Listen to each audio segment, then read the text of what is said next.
It's not on history. That's fine. But this is a historical moment. Yeah. And just know what happened on your watch. Okay? Yeah.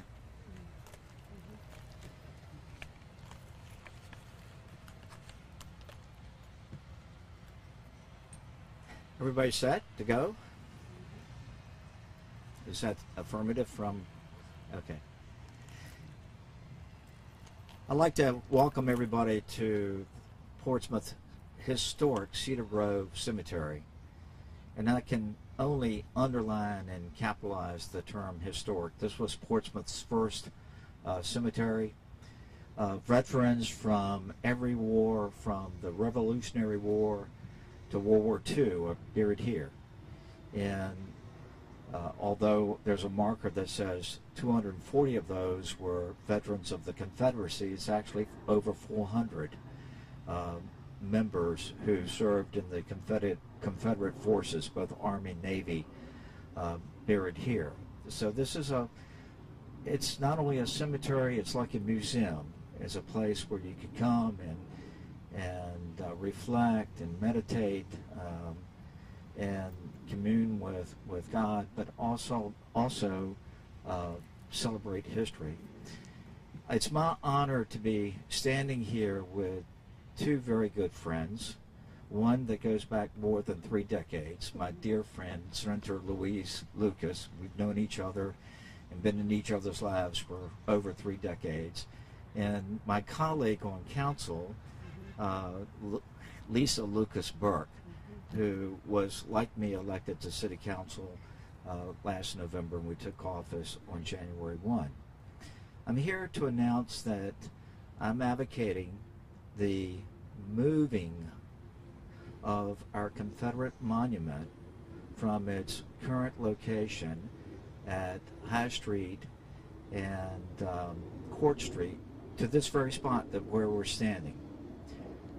And what a fitting place. That is a monument to honor the dead from Portsmouth and Norfolk County that died during the Civil War.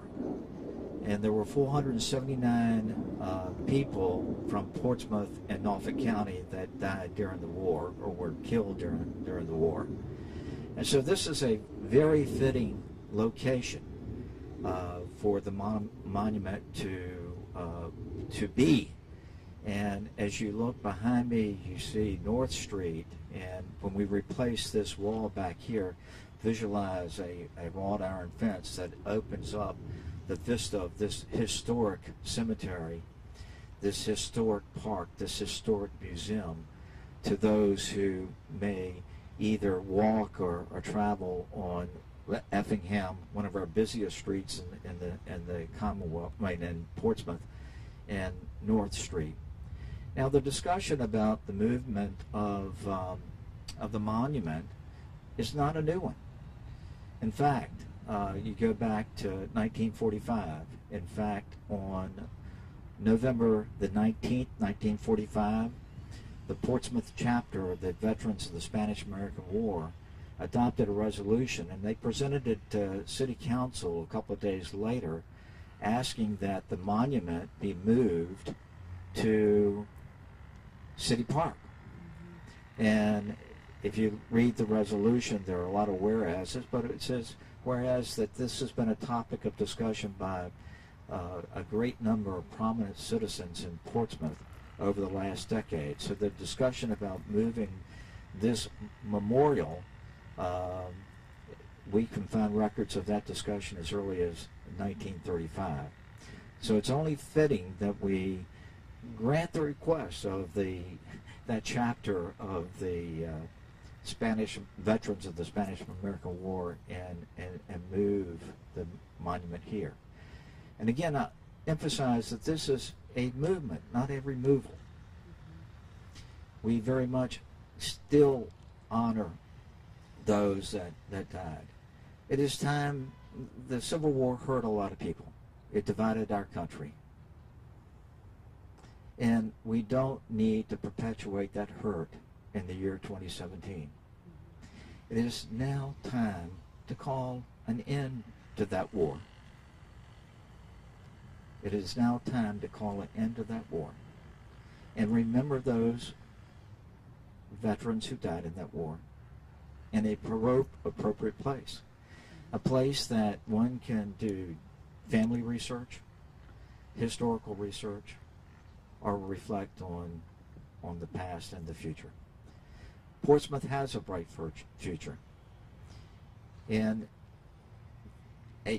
we need to come together, and the gathering that may take place tonight at the monument downtown, I call for a peaceful gathering, and let's make it a prayer meeting. We need to pray for the people in Charlottesville. We need to pray for the families that lost loved ones there. We need to pray for those who were injured there. We need to pray for our Commonwealth, and we need to pray for our nation. And so let's make tonight's gathering, and I hope that you're there. I'm going to be there. One of peace and one of unity, where we can lock arms as brothers and sisters made by one maker and celebrate the future. I'll be glad to take any questions. And I don't want to hog the mic. Senator Lucas, would you like to say anything? Thank you, Mayor Rowe. I quite agree with you that this has been a long time coming, but we want to try to heal on all fronts. And this is the most appropriate place for that now monument to become accessible to people who might want to come in and to research that history.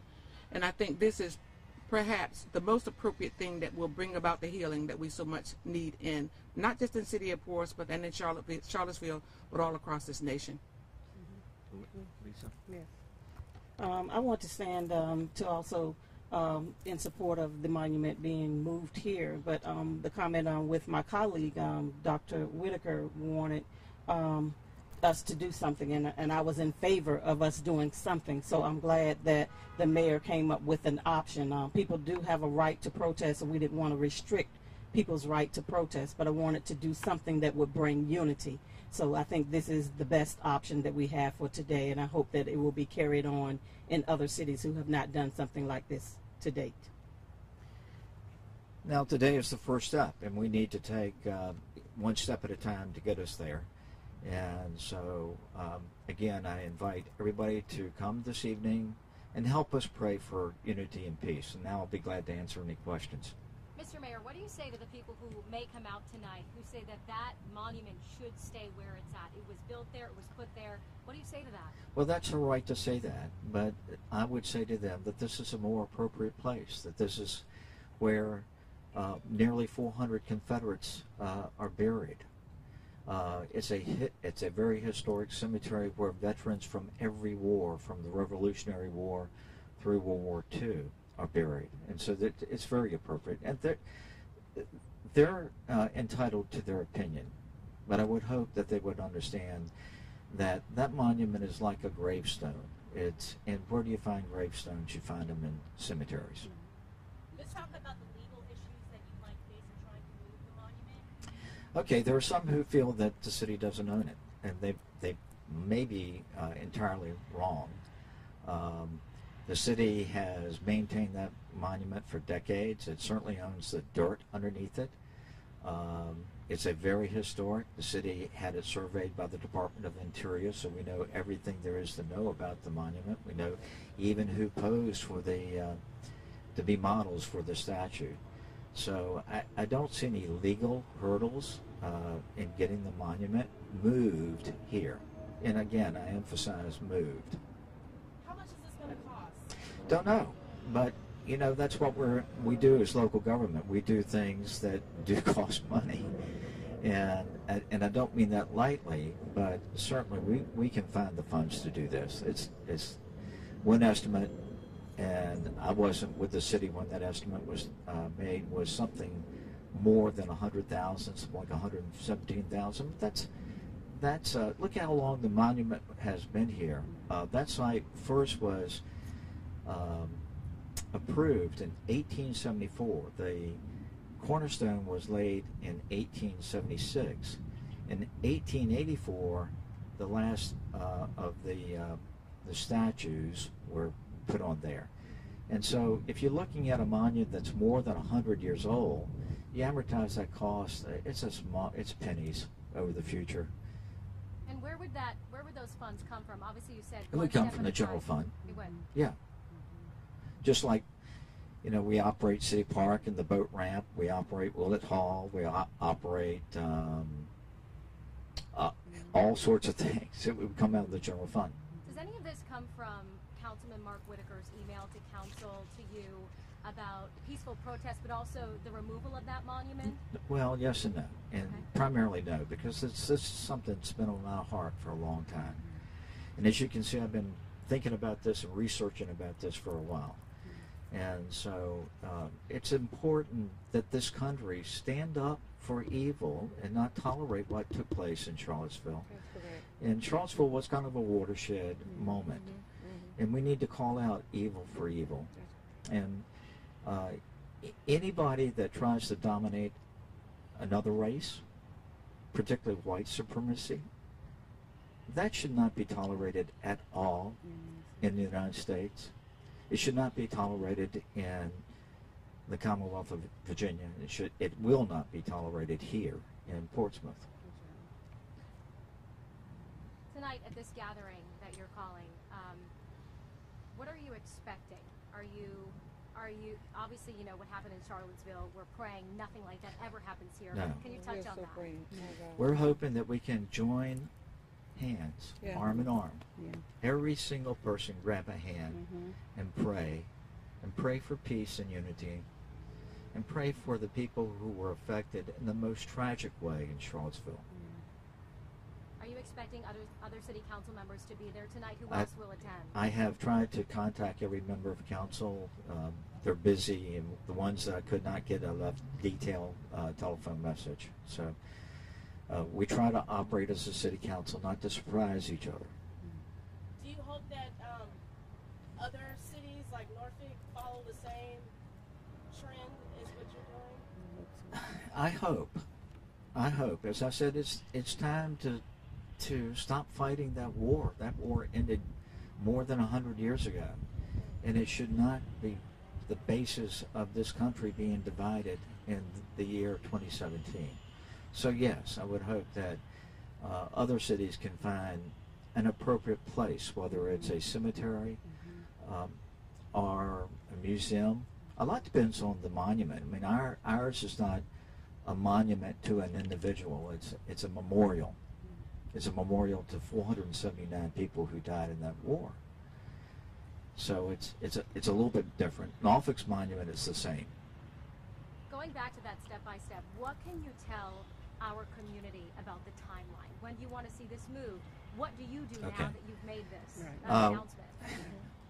First, I would hope that we would have a very good and open and deep discussion about this coming Monday and Tuesday. Council would have to take formal action, and we would probably end up doing this by ordinance, and then we would understand how to disassemble the monument and so that it's not hurt in any way, so that it can be moved here. And it may have to go just slightly into storage as you prepare the ground for it. The base of the monument is 15 by 15, and so it fits. And again, this is one of our busiest streets. There's 7,000 folks who work at the Naval Hospital, so we get 14,000 vehicles that go by here, and it's very, very prominent. So it is the most respectful location. It's a location that hopefully everybody can come and rally around, because it understands the heritage, but it also understands the hurt. And if there's hurt in the year 2017, we need to work to eliminate that hurt. If there are folks, even if there's one person in Portsmouth who feels hurt by that monument being where it is, we should work hard to correct that. And the timeline, any kind of timeline? Well, hopefully my colleagues would agree with me that we direct the city manager to move with all speed, deliberate speed, so that this gets done quick. This year, this calendar year. Yes, yeah. And get done before bad weather gets here. Yeah.